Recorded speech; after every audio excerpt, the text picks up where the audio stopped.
we are going to hear from the original Emerge woman, Vice President Kamala Harris. Thank you so much for being here and for supporting Emerge. As many of you know, Emerge provides the training and powerful network that gives our alums the edge they need to win. So I would be remiss in my role as co-chair if I didn't mention that every single dollar we raise tonight will help Emerge train even more women at this critical moment in our history. So I hope you'll feel inspired. Listen to the lineup that we have. You're inspired already, right? We hope you'll feel inspired to give as generously as you can. So now it's my great honor to introduce our first amazing Emerge alum, Deb Holland, with her special recorded message. She wishes that she could have been here tonight, and she didn't want to miss the celebration, so she's done this amazing video for us. So here is Emerge alum, former Secretary of the Interior, and current New Mexico gubernatorial candidate, Deb Holland.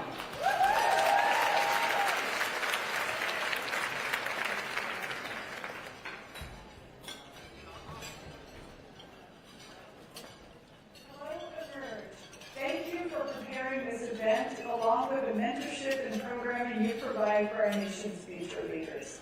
For over 20 years, Emerge has been a fierce fighter in the race for women to have leadership. You have supported and empowered us in positions ranging from the local school board to the U.S. Senate, and yes, even the President's Cabinet. Through intensive training and educational programming, you have been able to create a network for future and current candidates to run, knowing that they always have someone in their corner. I am an alum of the first Emerge New Mexico class. Little did I know that by going through the program, I would have the tools to break many state and national barriers that women have faced for generations. During my time, I gained the unparalleled knowledge and experience to help candidates and my own candidacy. This program truly empowered me, and I gained a network of fierce women who are all working to support each other. Since then, I've served in many positions, from chair of the New Mexico Democratic Party to U.S. representative for my state's 1st Congressional District, all the way to serving as the U.S. Secretary of the Interior. Now I'm running to be the next governor of New Mexico. But it's not me. Emerge has helped flip New Mexico State House to blue and turn other state houses pink. And now a majority of the legislators elected in New Mexico are women. Emerge has truly changed the game. Their comprehensive curriculum not only offers support in campaign strategies, but they've gone the extra mile to ensure that they are partnering with local communities to understand what will and won't work. We've seen just how effective their efforts have been. I mean, look at everyone in this room. We're living in a world with the fruits of these labors, but the fight is not over. We women make up about half of the population of the United States, and yet we are underrepresented in all branches of government. We need Democratic women, people in high places making decisions that include everyone, rather than the catering millionaires and billionaires who just want to make tax breaks for themselves. We need diverse voices vetting our choices. So I encourage you to run for office, represent your communities, lead the ladder down for those who come after you. Thank you again to those involved with the legacy of Emerge. Women have opened doors for themselves and others through this amazing network. Emerge understands the importance of creating pathways for women in politics while sustaining a culture of lifting as we climb. They have empowered thousands of women to lead, so thanks to all of you. Please welcome Host Committee Co-Chair Del Stradell.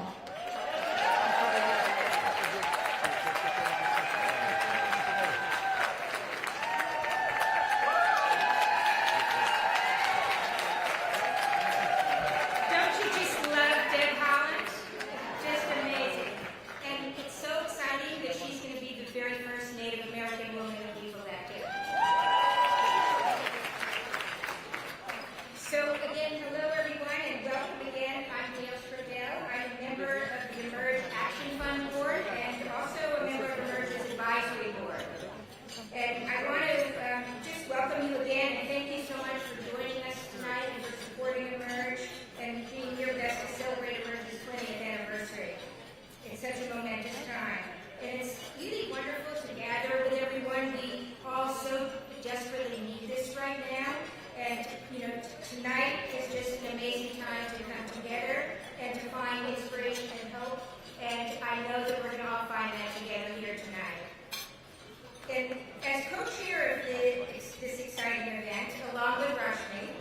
want to extend our deep appreciation to the host committee. Thank you all for, I can't ask everybody to stand, and honestly I can't even see, but thank you all for everything you did, because without you this event would never be possible, and what you did was phenomenal. So many of us have been celebrating Emerge together for 20 years. And all of the long-timers who are here, and there are many of them, you know how this all began. It all started here in San Francisco. In the early 2000s, when a powerhouse founder and some incredible co-founders had a vision. Emerge's recruitment, training program, and network of support needed to go nationwide. We could not celebrate 20 years without acknowledging and thanking these amazing women. With us tonight, we've got Emerge founder Andrea Castillo and 6 of the co-founders, including Dora Key, Maureen Murtaugh, Nadine North, Tammy Pastor, Gretchen Schoenstein, and Mari Estrada. So please all stand and allow us to express our deep gratitude.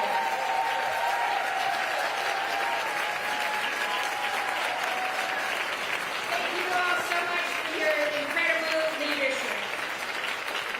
Your vision is of what was possible back then, and your hard work and dedication in bringing Emerge to life blazed the path that's led us to tonight, and we are so grateful for that. Celebrating 20 years of building the largest network of women elected officials and candidates, and transforming the face of government. And I have to add, we've only just begun.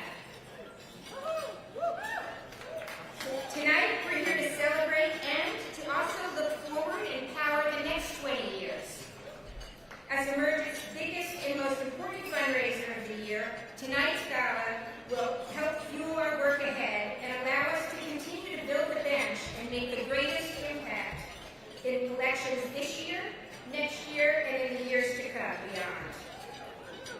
Please keep in mind when Teresa Farrell, who is our inspiring auctioneer, when she takes the stage a little bit later, I'm hoping that everybody here will engage in a little bit of friendly competition tonight to make this Emerge's most successful event ever. And it is now my great honor to introduce you to Emerge's President and CEO, Ashanti Golar. Ashanti has been in the Emerge family since 2006, when Emerge Nevada was founded in her home state. She went from sitting on the Emerge Nevada Board of Directors to becoming the political director of Emerge in 2016. As political director, Ashanti expanded Emerge's strategy to include the South, seeing it as a fertile ground for Democrats. And what we have accomplished since Ashanti became president of Emerge in 2020 is just nothing short of remarkable. Ashanti led the organization in pivoting to center women of the new American majority in this work. Black, brown, and indigenous women, women of color, LGBTQ+ women, young and unmarried women. A political force for winning elections and for ensuring equal representation in government. This is why we're all gathered here tonight, to honor our past, celebrate our present, and to commit to our future. And the extraordinary woman who will lead us to the future is Ashanti Golar.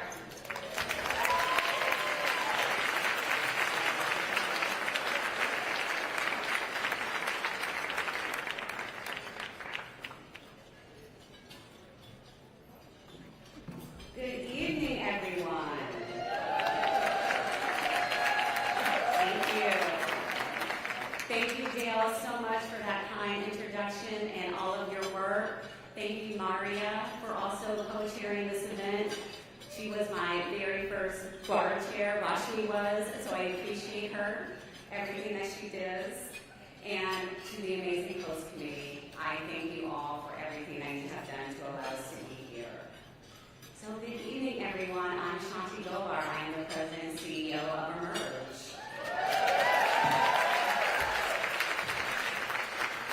We have a very big night. Tonight we are celebrating our 20th anniversary. Thank you all for being in this room, and thank you to everyone who is also joining us from home. We have a live stream happening, and we have a global audience that is watching us tonight. We appreciate you live streaming and everyone's commitment to Emerge. It truly has been a pleasure to work for this organization since 2016, but to also be a co-founder of our Emerge Nevada affiliate since 2006. So I pretty much have been around from the beginning. And now, at 20 years, we get to celebrate the fact that we have now trained over 6,500 women to run for office through our senior training program. That's the first time we're announcing that tonight. And of course, we have over 1,200 alums serving in elected office across the country.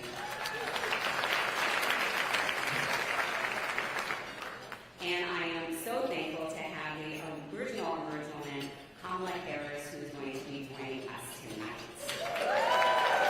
I know everyone is so excited here to be here. But before we continue, I do want to take a moment to recognize the women in our network. Would all of the Emerge women in office please stand to be recognized?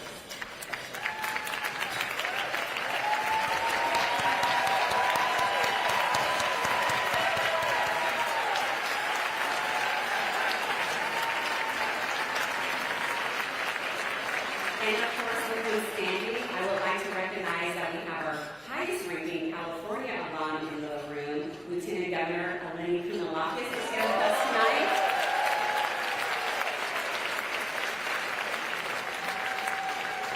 And perhaps you're not an alum, but you are a FOE, friend of Emerge.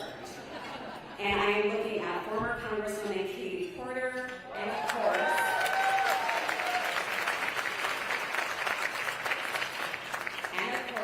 the iconic Mayor-elect Barbara Lee.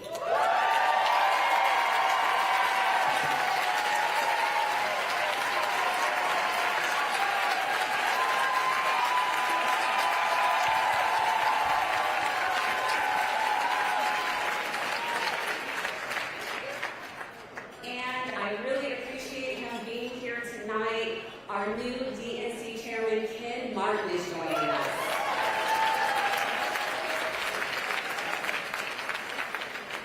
Now, would all of the Emerge alums in the room please stand to be recognized?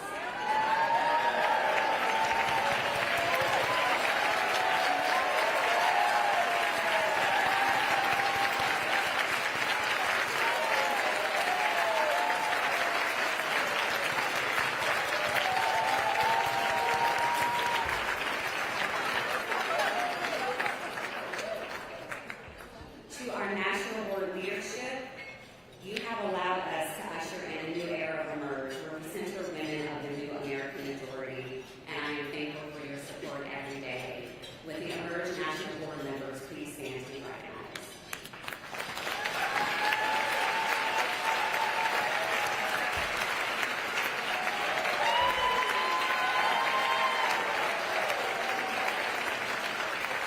We also have several of our advisory board members in the room. Would they please stand to be recognized? Rashmi, Dale, we have Gretchen. So many of you. And of course, I do not do this work alone. Not one lumber crew, not one training, not one education event, not one woman on the ballot would happen without the amazing, incredible staff that I get to work with every day. None of this tonight would have happened without all of their hard work and dedication. Will everyone on the Emerge team please stand to be recognized?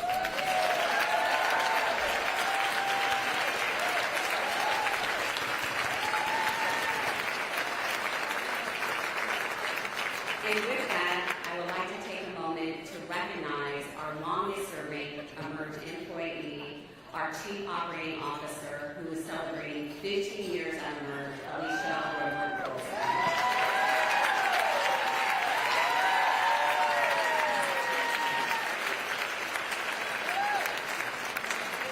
Alicia, I love you so much, and I would not be able to do this without you. Now, I'd just like to take a moment of personal privilege and briefly reflect on my time leading Emerge. Many of the organizations that were doing this work when we started are no longer around. We have not only survived, but we have thrived. And it's not only because of the fantastic team that we have and the support from everyone in this room and everyone watching, but because we always remain grounded in our values. That is what has enabled us to reach 20 years. Standing our values means not only recruiting and training union women to run for office, but working with union vendors. That's why I want to take a moment to recognize the servers that have stepped up and united with the field. And the AG and state from State News Local 16. Let's give them all a big round of applause.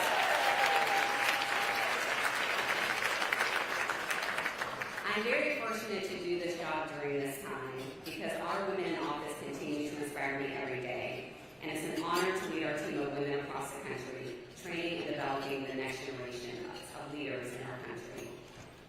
So I have to say thank you all for believing in my leadership, for trusting me to reinvent and emerge as an organization, for trusting me to set a bold 15-year vision to help lead our movement, for trusting me to innovate new trainings and programming that have never been done before in politics, but have moved the needle in states across the country in ways that we never could have imagined. All of this has led us, in 5 years, to not only become the largest network of Democratic women elected officials and candidates, but we can officially say we are the largest network of women elected officials and candidates in the country.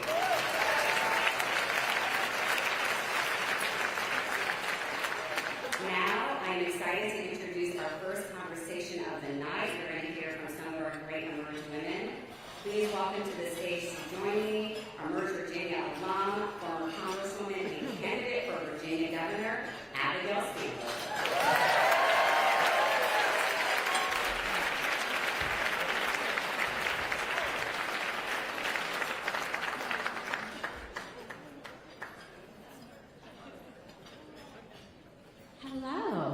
Hello. So excited to have you here. So the first time you were at an Emerge event out here in San Francisco, it was after you had won your first race for Congress, which is extremely exciting. So I know a lot of us know you, but please give your formal introduction and tell everyone why you're such a badass. Well, and I think for that event, Deb Holland and Lauren Underwood and Kim Schreier. We have Lucy McGrath, Deb Holland. You're part of the original Emerge caucus in Congress, which was 5 back in 2018 and now is 13 in 2025. Well, so I first found out about Emerge because of my mother. So my mother did one of the first Emerge classes in Virginia, the consummate advocate. My mother was focused on a wide array of issues and priorities and did Emerge, ultimately ran for school board in Virginia. Did not win, but set a good example. And so it was fun for a time to see my yard signs with my mom's name on it. And at the time, I was a CIA officer. I was undercover in that role. It never occurred to me that I would someday potentially run for office. But after I left CIA, we moved back home to Virginia, and I had begun doing advocacy with Moms Demand Action. And my mother kept saying, "You should do Emerge, you should do Emerge." And everywhere I went, "This is my Emerge sister, this is my Emerge sister."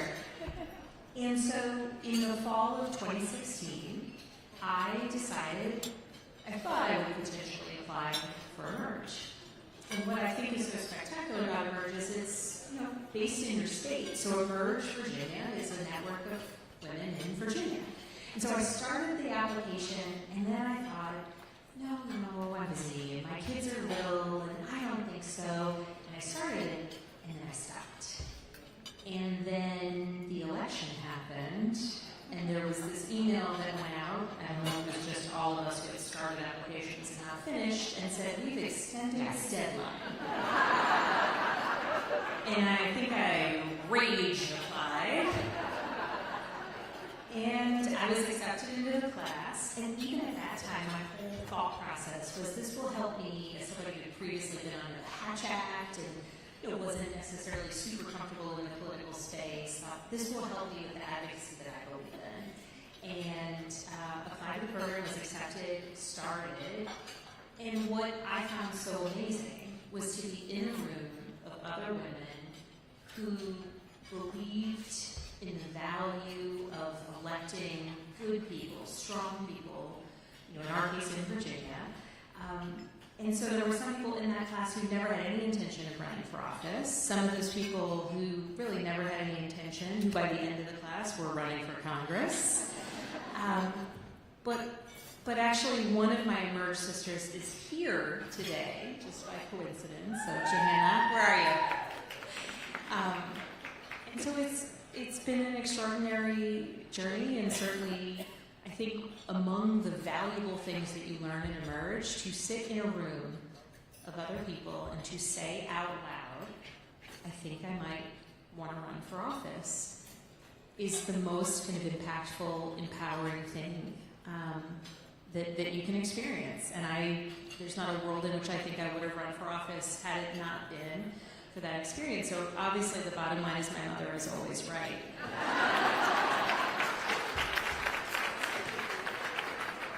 So from Congress to governor, your race is this year, and congratulations, because you just secured the Democratic nomination, so it's official.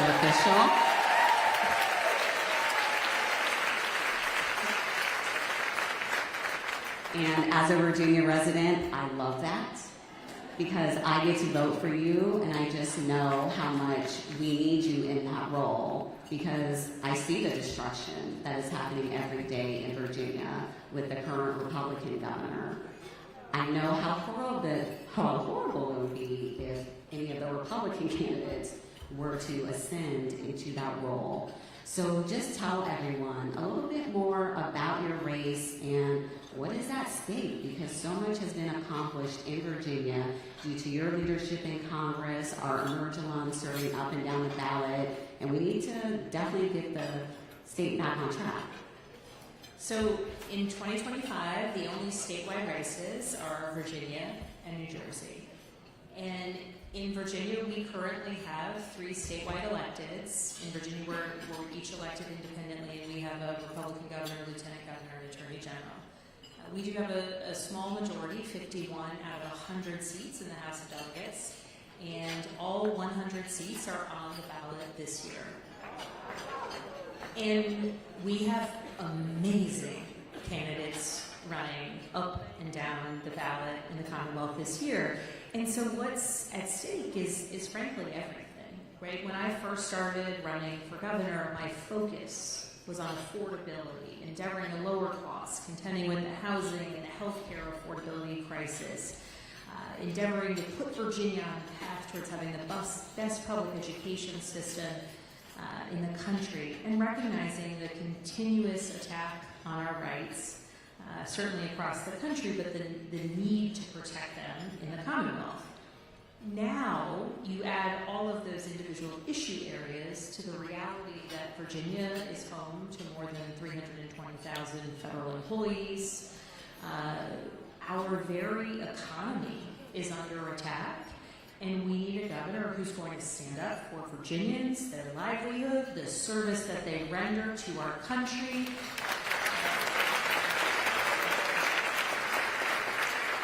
Recognizing that the federal employees we're talking about, they're researchers at the NIH, they're nurses at the VA, they are USDA employees who are supporting farmers and producers across our Commonwealth. This is the impact that we see. And at this time of chaos and challenge across the country, Virginia gets to be an example for what you can get right when we have good candidates running solid campaigns, endeavoring to defeat extreme ideas, ideologies, politicians who want to take public dollars out of public education, politicians like my opponent who would take us back as it relates to reproductive rights in the Commonwealth of Virginia. And so every day is a motivating day in Virginia. We will win. It's a long way between now and November.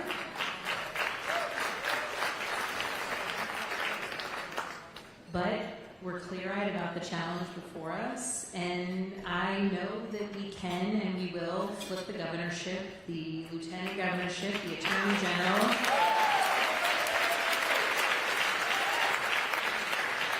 And here's the thing that's really inspiring. In Virginia, of those 100 House of Delegates seats currently held by 51 Democrats, we have 96 Democratic candidates running for election.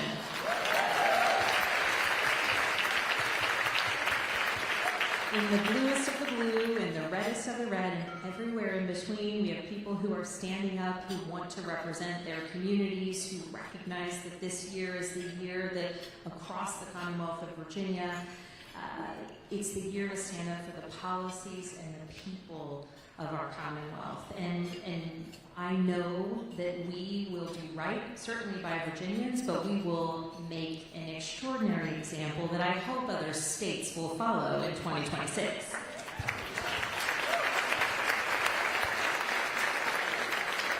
You mentioned it, your opponent, when it comes to reproductive rights, is extremely scary. Because right now, Virginia is the only state in the South where we still have access to reproductive freedom. And they have promised to take that away. That is one of their goals. You know, they try to chip where they can. We have great alums, Emerge alums who are fighting that. But just tell us a little bit more about that, because it is going to be extremely scary when you look at a map and you look at the South, and millions of women will not have the ability to control their own body. Virginia is the only state in the South that, since the Dobbs decision, hasn't further restricted abortion access.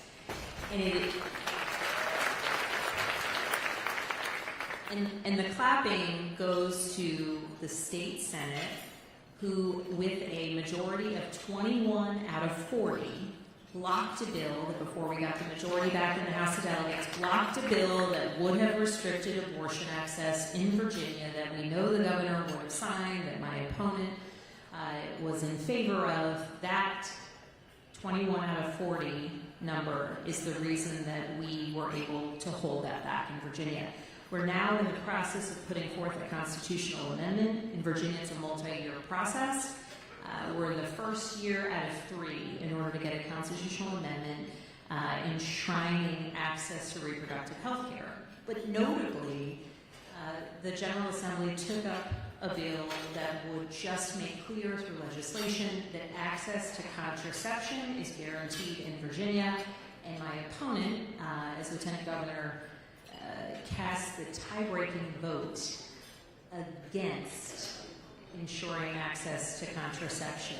Ultimately, it did pass.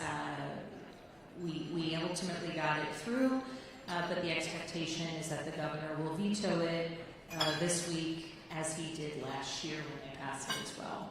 So it's serious. The rights, certainly, of reproductive freedoms in Virginia. We've also, under our last Democratic governor, made it more straightforward to cast a ballot. We have 45 days of early voting, which is essential to people being able to access the ballot, cast their vote, make their voices heard. And we know that the basic rights in the Commonwealth of Virginia are under threat if we see the election go the wrong way, which is not what will happen. We are so lucky to have you stepping up to run for governor. We have another Emerge alum, Shannon Taylor, stepping up to run for AG in Virginia. We have a great partnership with the Democratic Attorney General Association. So I do want to close us out by just having you quickly say, why do we still need women running during this time? Because one of the things that is really, really making me angry, y'all, is we actually have some women elected officials that have made comments that women shouldn't run, that they may not get elected. Y'all say it's not me, so. But it's unfortunately real. So at Emerge, we're always here to do this work. We're committed to this work. What would you say to those women who are thinking about running for office? Do it. Run. And the sort of most consequential piece of it is being able to utter those words, I think I want to run for office. I'm going to run for office. I am running for office. And I'm running for governor. I love my wonderful Commonwealth. So I'll center my answer on Virginia. The women who are running to flip seats in the House of Delegates, and so many of the candidates who have been elected in recent years, and frankly some of the steadiest voices in our General Assembly, are women, powerful women who bring their experiences to the legislature every day. And in 2025, I'll just name a couple.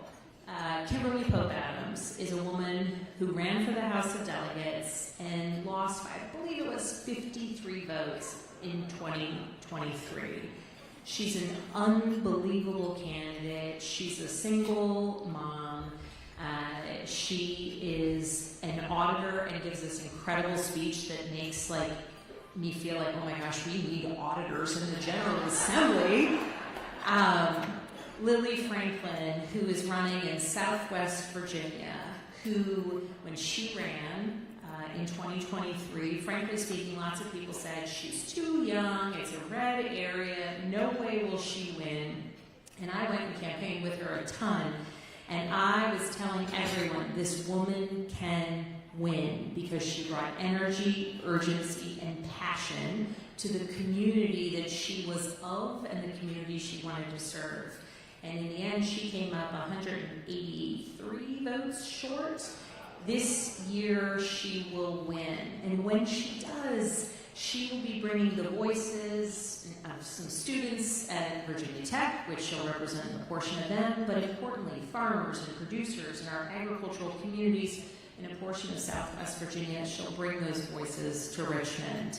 And Leslie Mehta, who, my last example, though I could go on because there's so many incredible women, she ran for Congress last year in the 1st District.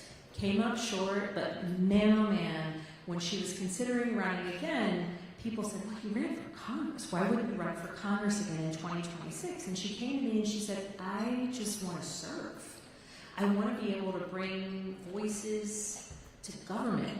She's an attorney, she was an ACLU attorney, she's brilliant. I first met her, she has, her late daughter had a genetic disorder, and she's done a tremendous amount of advocacy for rare disease research. She's brilliant.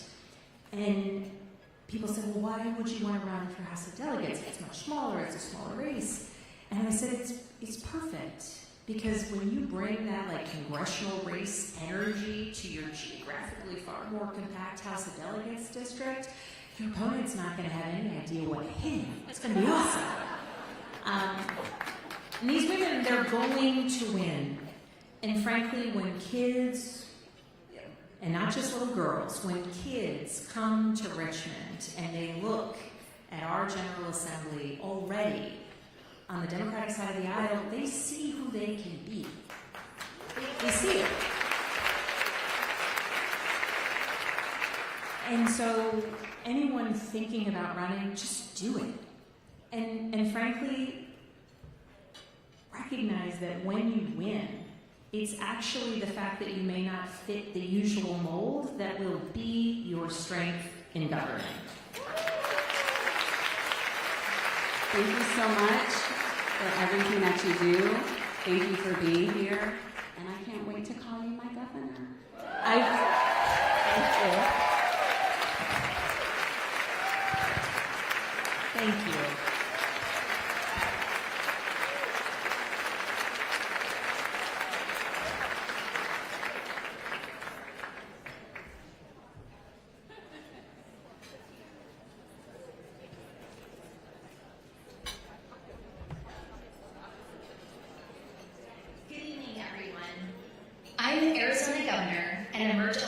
Katie Hobbs, and I'm excited to celebrate Emerge turning 20 with all of you. Since its founding, Emerge has been on the front lines of transforming our elected offices by creating a network of sisterhood for Democratic women and inspiring the next generation of leaders. I was recruited into the inaugural class of Emerge Arizona, where I realized that if you can't change policy, you have to change the people making the policy. I started volunteering for local campaigns. I became active in my local Democratic Party, and I knocked on hundreds of doors in my community. That experience with Emerge gave me the confidence and tools to launch my own campaign for the Arizona State Legislature. In 2010, I ran for the State House, and I won. Since then, I haven't lost an election, and I haven't stopped fighting for Arizonans, as my voting leader in the State Senate, as Secretary of State, and now as Governor. I'm so proud of how much we've accomplished for everyday Arizonans in the last 2.5 years, from canceling $2 billion in medical debt for over 1 million Arizonans, to providing down payment assistance so that more Arizonans can live the American dream and buy their first homes, to protecting reproductive freedom from extremists by repealing the dangerous 1864 abortion ban and enshrining abortion rights into the Arizona Constitution. Working together, there's nothing in our hand. So congratulations to Emerge. And thank you so much for all of you watching tonight who support this organization. Without you, Emerge Women in Office couldn't do what we do. Here's to another powerful 20 years. Please welcome Emerge Board Member Gretchen Sisson. Hello everyone. My name is Gretchen Sisson and I'm a proud Emerge Board member, an author, an abortion researcher, and a friend and mentee of the incomparable Cecile Richards.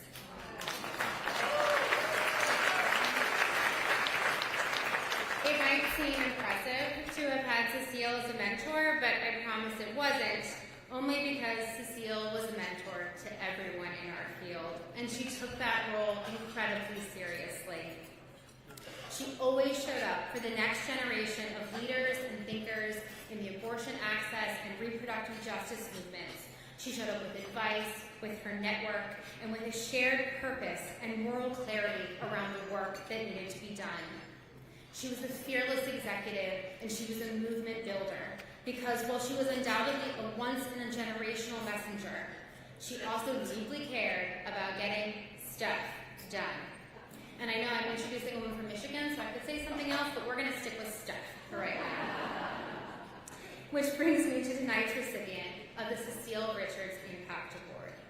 As we've seen in the last 2 cycles, a lot of politicians want to run talking about abortion access, but not everyone actually wants to govern on abortion access when it comes time to deliver for voters. But in Michigan, Senator Mallory McMorrow and her colleagues decided not just to promise, but to deliver just that. After Michiganders passed a ballot initiative to protect abortion access, the Senate followed that up with the Reproductive Health Act that repealed the 1831 abortion ban, repealed the targeted regulation of abortion provider laws. You all might not know what those are. I am happy to talk in more detail than you want after the program.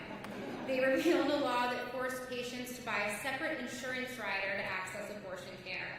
And they ensured that students in their public university had access to accurate reproductive health information. These are the types of policies that not only make reproductive choice possible, but make abortion access real. And these are the type of policies that Americans need, implemented by the leaders they deserve, and they are the policies that Mallory McMorrow is going to fight for at every level of office. Mallory, I'm so proud to present you the Cecile Richards Impact Award, and I know Cecile will be very proud to have you receive it. Thank you so much for fighting for us.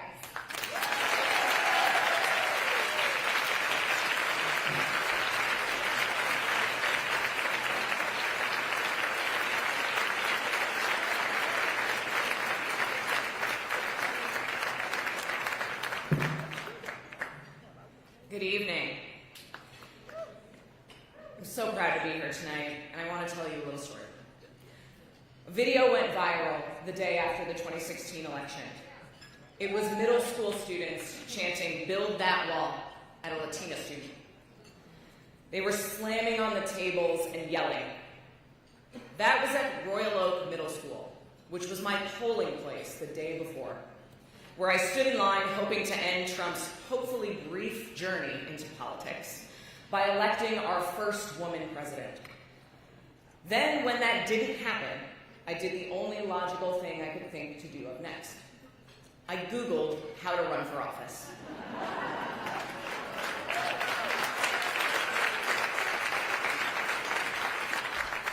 I applied to Emerge Michigan thinking surely I'm going to be rejected.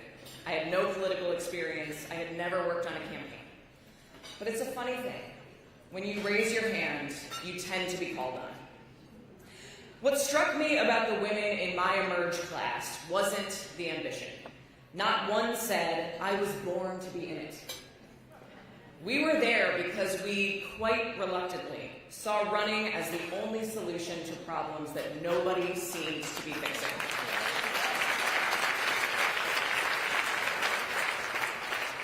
A black woman in her 70s from Detroit said she'd lived through the '67 riots and had never seen things as bad as they were today. A child care center director watched as women were demoralized and resources were cut. A scientist was horrified by the anti-science, anti-fact rhetoric coming from politicians like Donald Trump. And as for me, I wanted to believe in an American dream where decency matters, where everyone feels seen and heard, where our creativity and hard work mean that we are limitless. An American dream in stark contrast to the American nightmare unfolding that celebrated lifting some up by tearing others down. In 2018, I took on a Republican incumbent whose father had served in Congress for 16 years and who had won his last election by 16 points. With an all-woman team, we beat him by 4 points.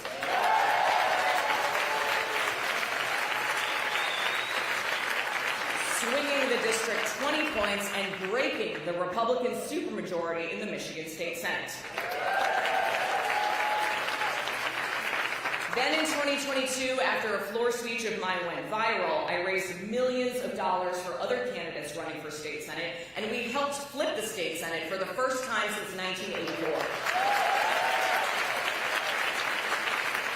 And when we took that power, we weren't afraid to use it. We got to work. Repealing Michigan's 1931 abortion ban, passing gun violence prevention measures, universal school meals, building thousands of new housing units, canceling medical debt for tens of thousands of Michiganders, expanding child care, and so much more.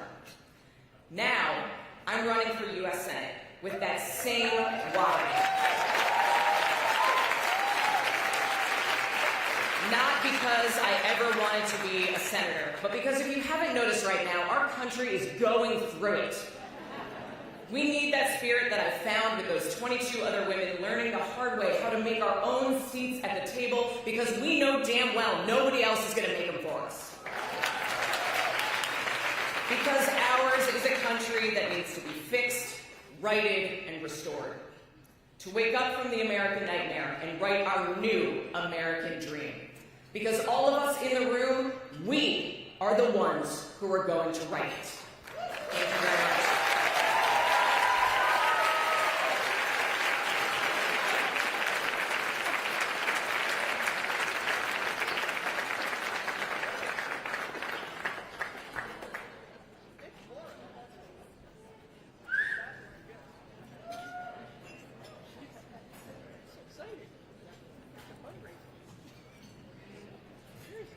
Congratulations, Mallory, and thank you so much, Gretchen, one of my amazing board members.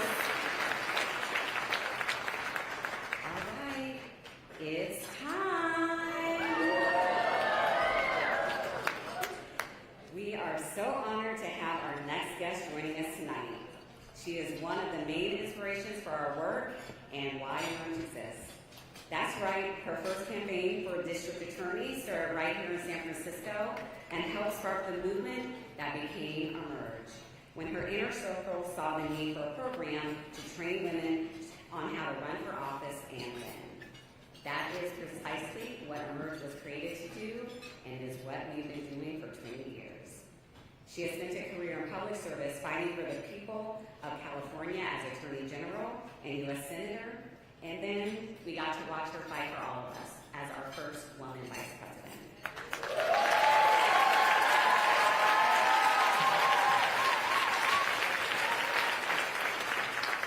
I think we all know who I'm talking about. She is the original Emerge woman, the one and only, our 49th Vice President of the United States, Kamala Harris.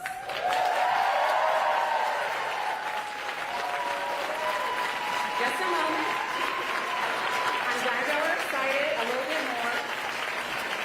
So we do have something in the network right now. You know what? Madam VP, they don't want to hear from you. They want you to come on out.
This extraordinary organization, which is an organization of so many exceptional leaders, those who found the courage to run for office and those who support them. Emerge, I will say something you know. Throughout my entire career in life, I have always believed in the ideals of our nation.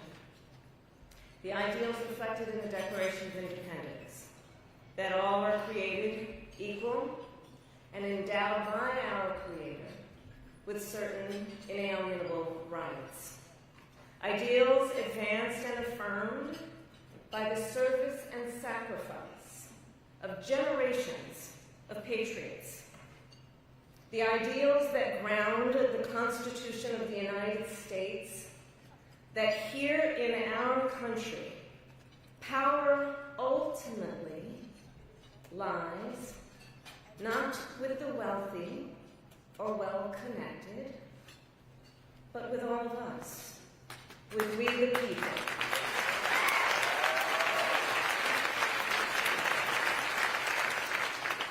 Now, of course, I recognize that America has never fully lived up to these ideals, that for all the gains we've made, the American dream has for decades been slipping further out of reach for so many, and that the American people deserve leaders who make their lives better and make our country stronger.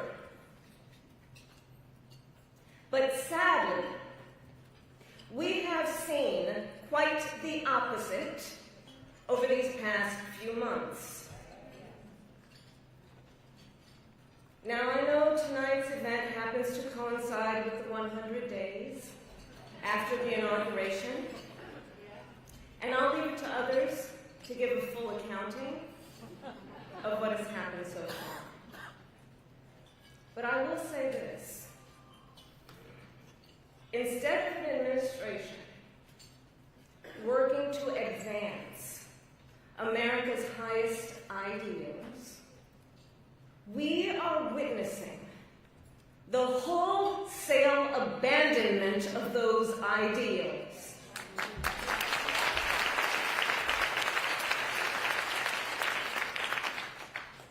And what we are also seeing in these last 14 weeks is Americans using their voice and showing their courage. We all know President Trump and his administration and their allies are counting on the notion that fear can be contagious. They are counting on the notion that if they make some people afraid, it will have a chilling effect on others. But what they're overlooking, what they have overlooked, is that fear is not the only thing that's contagious. Courage is contagious.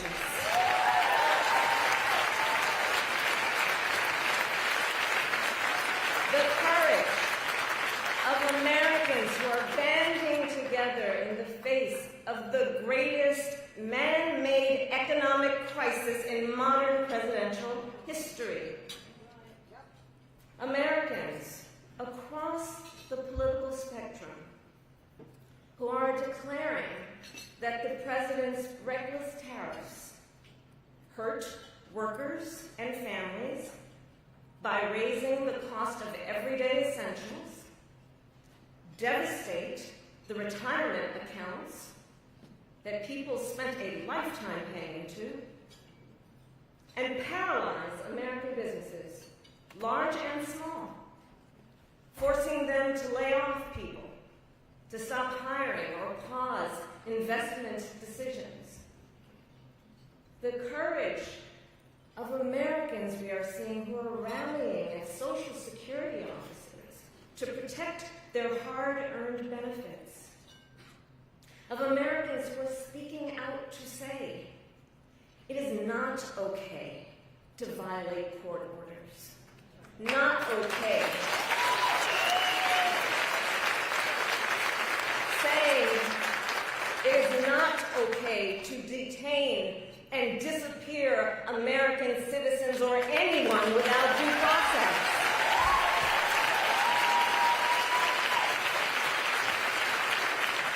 The courage of judges to uphold the rule of law in the face of those who would jail them. Of universities that are defying unconstitutional demands that threaten the pursuit of truth and academic independence.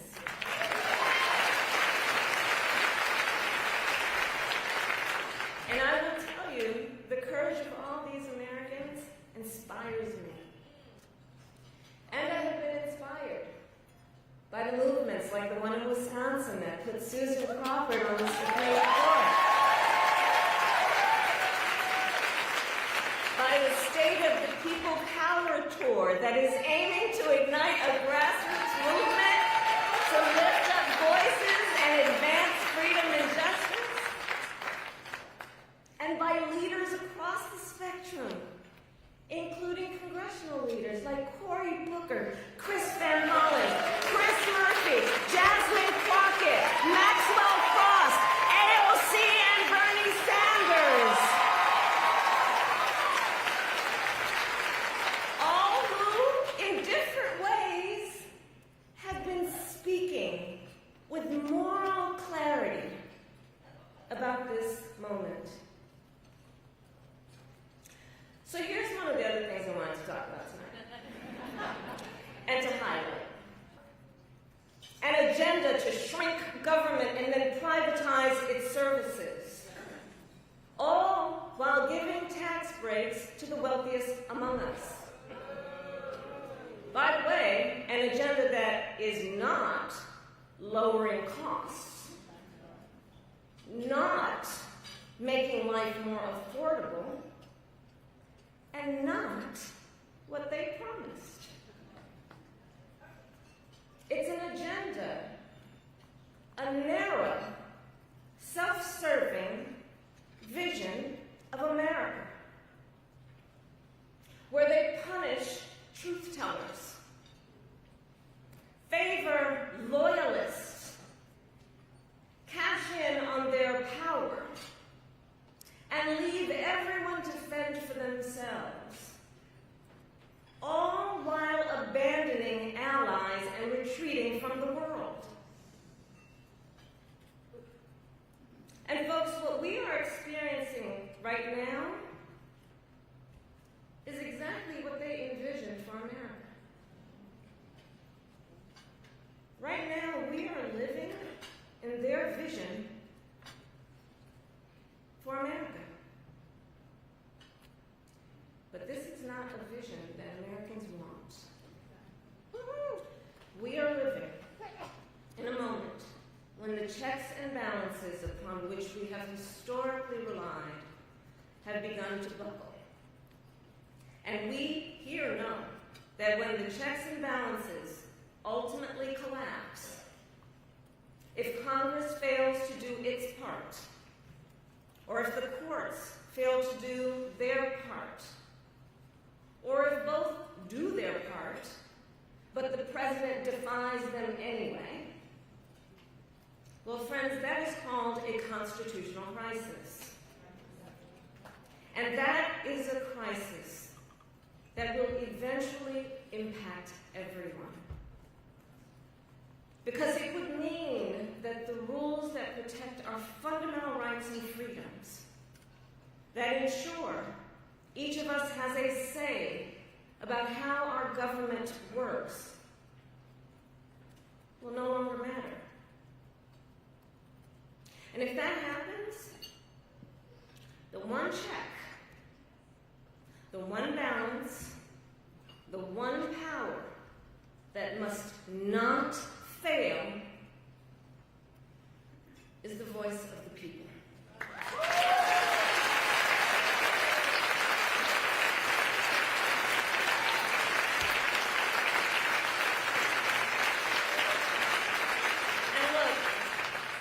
Look, right now I know a lot of folks are wondering what's going to guide us through this moment.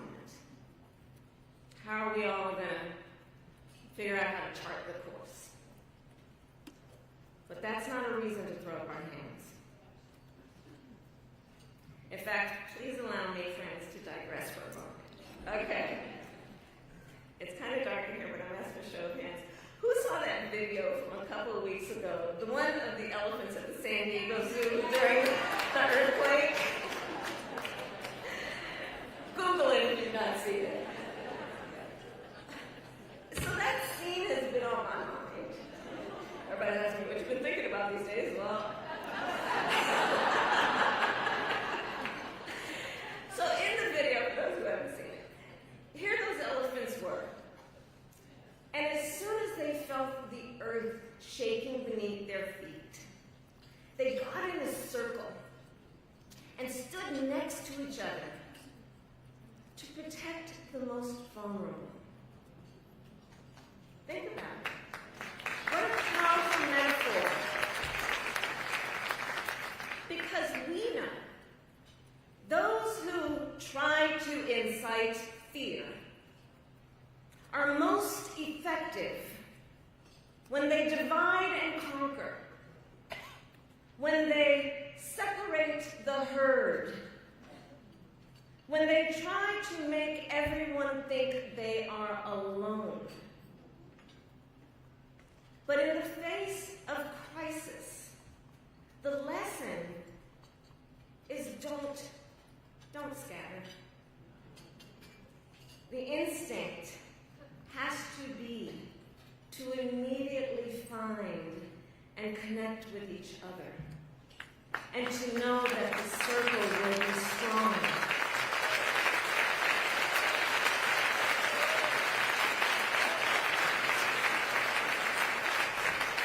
So I'll end with this. And emerge. You have a special role to play. Organizing is as important as ever. Mobilizing is as important as ever. Running for office is as important as ever. So please, everyone here, please keep doing what you are doing. And to everyone, let's lock it in. Lock it in. Gear up for the hard work ahead. And please,